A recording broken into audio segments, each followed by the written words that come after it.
Protesters blocked some voters from entering polling booths and voting in Burundi's legislative elections as tensions continue to mount over President Pierre Nkurunziza's candidacy for a third presidential term.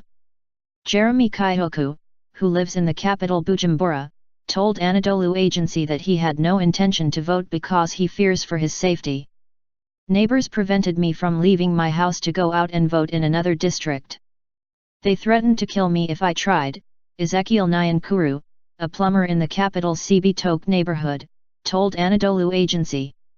Last week, the opposition and civil society launched a fervent appeal to Burundians to boycott the elections, as Nkurunziza had not given up on his desires for a third presidential term. Originally scheduled to open at 6 a.m. local time, 4 o'clock GMT, polling stations ended up opening at 8:30 am, 6:30 GMT. The voting process did not start on time because election officials arrived late due to last night's events, said Jeremie Kayuku, provincial head of the Independent Electoral Commission in Bujumbura.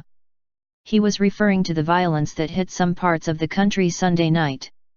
According to Jeremie Kayuku, the provincial police commissioner of Ruyigi, one person was shot dead that night.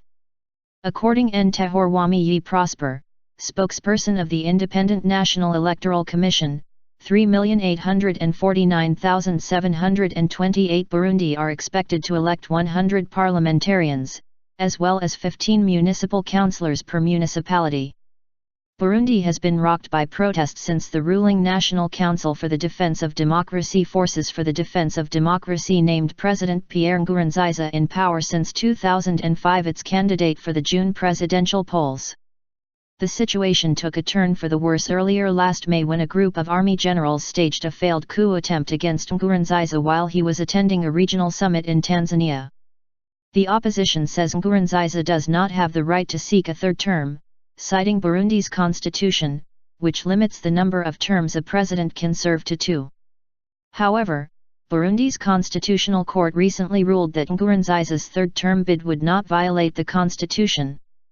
The court ruled that, since he was elected in 2005 by parliament and not by the people, Nkurunziza's first stint in office should not be counted as a first presidential term per se.